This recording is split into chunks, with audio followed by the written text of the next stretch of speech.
जय हिंद दोस्तों। Other state vehicle transfer क्या होता है और लोग एनओसी क्यों लेते हैं और एनओसी लेने के बावजूद भी व्हीकल ट्रांसफर नहीं होता है, क्योंकि मेरे पास कई केस ऐसे आए हैं जिसकी वजह से काफी सिटीजन परेशान हुए हैं एनओसी लेने के बाद। और आज भी कई लोगों ने एनओसी ले रखी है लेकिन वो ना इधर के ना उधर के है, ना उनकी गाड़ी वहां रजिस्टर्ड है ना दिल्ली रजिस्टर्ड है। इस वीडियो को आप अंत तक देखना।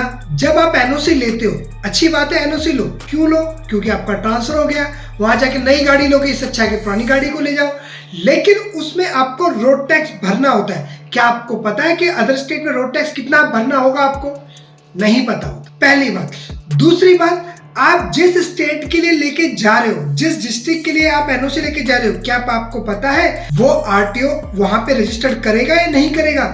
नहीं पता। कई डिस्ट्रिक्ट के आरटीओ ने BX6 का ही रजिस्ट्रेशन ओपन कर रखा है और जो इससे पहले के थे वो सारे रजिस्ट्रेशन ओल्ड व्हीकल पे भी बंद कर रखे हैं अदर स्टेट की एनओसी में। तो मेरा सिर्फ आप लोगों से सिर्फ एक ही आग्रह है, अगर आप एनओसी लेते हो किसी भी डिस्ट्रिक्ट के लिए, किसी भी स्टेट के लिए, तो वहां पे एक बार फील्ड वेरिफिकेशन या तो खुद कर लो या करवा लो किसी से। कहीं पता चल रहा है कि आपने एनओसी तो ले ली लेकिन आप व्हीकल ट्रांसफर नहीं करा पा रहे। तो अब इसकी हम बात करते हैं रजिस्टर्ड कैसे होता है। आप बैंगलोर में हो, बैंगलोर से आपका ट्रांसफर हो गया है दिल्ली के लिए, तो दिल्ली में 13 आरटीओ है।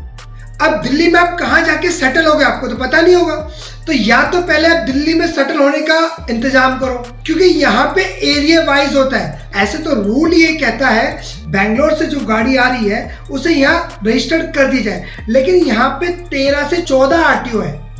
दिल्ली के अंदर 1 से लेके 14 तक के 14 आरटीओ है। तो 14 आरटीओ में से आप कौन सा आरटीओ सिलेक्ट करोगे, ये आपके जहन में कंफ्यूजन होगा। तो इसको दूर करने के लिए सबसे पहले आप अपना एड्रेस सेलेक्ट कीजिए, दिल्ली में कहां आप रजिस्टर्ड करोगे, उसके बाद ही आप एनओसी लीजिए। उसकी जो प्रक्रिया है, आप जो एप्लीकेशन फाइल कर दो, वहां पे कोई बंदा ऐसा अपॉइंट कर लो जो आपके यहाँ जाने के बाद एनओसी करा के आपको कोरियर कर दे और जो उसकी एप्लीकेशन का प्रोसेस है वो पहले ही कंप्लीट कर दे, जिसकी वजह से आपका टाइम बचेगा और उससे आपको एक बेनिफिट भी मिलेगा कि आपको यहाँ आके पता चल जाए कि आपकी गाड़ी यहाँ चलने में रोक टोक है या नहीं है, क्योंकि दिल्ली तो कैपिटल है। तो इसीलिए जब समस्या नहीं है तो आप व्हीकल भी ट्रांसफर क्यों करवा रहे हो, एनओसी क्यों ले रहे हो? उसी नंबर की भी गाड़ी चला सकते हो। अगर आपको प्रॉब्लम आ रही है यहाँ पे, अगर 3 महीने का 4 महीने का, हर स्टेट का अपना अपना होता है टाइम, ठीक है। अगर यहाँ आपको प्रॉब्लम नहीं आती तो एनओसी मत लो, आप वैसे भी गाड़ी चला सकते हो, ऑनर तो आप ही हो।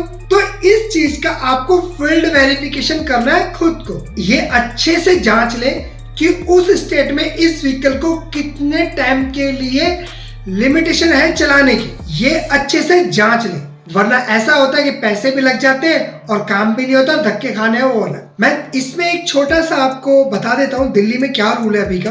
दिल्ली में BX6 से नीचे का मॉडल रजिस्टर्ड ही नहीं कर रहे। ये मैंने आरटीओ से नहीं पूछा है, वैसे तो ओल्ड व्हीकल को लीगल तो ये कहता है कि ओल्ड व्हीकल को आप ट्रांसफर करने से नहीं रोक सकते क्योंकि ऑलरेडी रजिस्टर्ड है वो।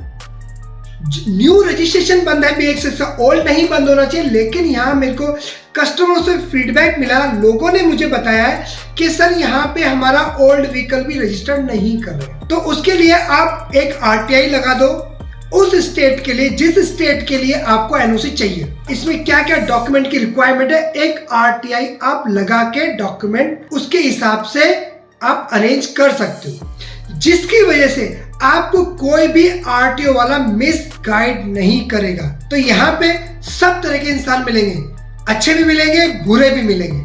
आपको जानकारी का होना बहुत जरूरी है ताकि आपको कोई बेवकूफ नहीं बना पाए। मैंने तो यार बड़े बड़े अधिकारियों को मुंह के सामने बेवकूफ बनाते हुए देखा है। अगर आपको नॉलेज नहीं है तो, अगर नॉलेज है तो आपको वो बेवकूफ नहीं बना पाएगा। अब बात करते हैं ट्रांसफर के लिए डॉक्यूमेंट की क्या क्या रिक्वायरमेंट होती है। जब आप गाड़ी की वहां से एनओसी लेके आते हो, अगर सेम ऑनर के नाम पे ट्रांसफर हो रही है, जैसे मान लो मैं बैंगलोर में था, मेरा ट्रांसफर हो गया दिल्ली में, सिर्फ मुझे वहां से एनओसी लेनी है। एनओसी लेने के बाद में यहाँ पे 27 फॉर्म और 20 फॉर्म, गाड़ी का इंश्योरेंस, गाड़ी का पॉल्यूशन, ओरिजिनल आरसी और इंश्योरेंस मुझे यहाँ सबमिट करने होंगे। फिर यहाँ पे मुझे एक रोड टैक्स देना पड़ेगा। रोड टैक्स मेरे को कितना देना होगा, वो एग्जेम्प्टेड होता है कुछ, क्योंकि मेरी गाड़ी वहाँ कितने साल चली है, तो सिस्टम पे जब गाड़ी नंबर डाला जाता है ऑटोमेटिकली वो रोड टैक्स उठा लेता है। अगर मैं यह रोड टैक्स भरूंगा तो मैं बैंगलोर का रोड टैक्स रिफंड ले सकता हूँ। ये है फर्स्ट ओनर में ट्रांसफर होने की। अगर अदर ओनर ट्रांसफर हो रही है तो आप रोड टैक्स रिफंड नहीं ले सकते। ध्यान रखिएगा इस बात को, क्योंकि रोड टैक्स रिफंड लेने का अधिकार उसी का ही है जो फर्स्ट ओनर है, क्योंकि एक ओनर हर जगह रोड टैक्स भरेगा तो उस जहां स्टेट में भरा था वहां से वो रिफंड ले सकता है। वैसे तो रोड टैक्स पूरी ऑल ओवर इंडिया में एक ही आरटीओ में दिया था, लाइफ टाइम दिया था, लेकिन हर स्टेट का अपना अपना प्रोविजन है कि हम अदर स्टेट की गाड़ी को हमारे स्टेट में हम इतने दिन ही अलाउ करेंगे, उसके बाद भी अगर गाड़ी चलेगी तो हम इनसे रोड टैक्स लेंगे। तो रोड टैक्स का जो प्रोविजन है आप वहां के आरटीओ जाके कंफर्म कर सकते हो। कहीं ऐसा भी है कि वहां आपको रोड टैक्स भरना पड़ता है बट ट्रांसफर कराने की जरूरत नहीं पड़ती है। जिनके ट्रांसफर कराने की जरूरत पड़ती है उनके लिए सेंट्रल गवर्नमेंट ने एक बहुत अच्छा ऑप्शन निकाल दिया है, BH रजिस्ट्रेशन। ये सेंट्रल गवर्नमेंट, दिल्ली गवर्नमेंट जिनकी जॉब ट्रांसफर होती है ये उनके लिए है।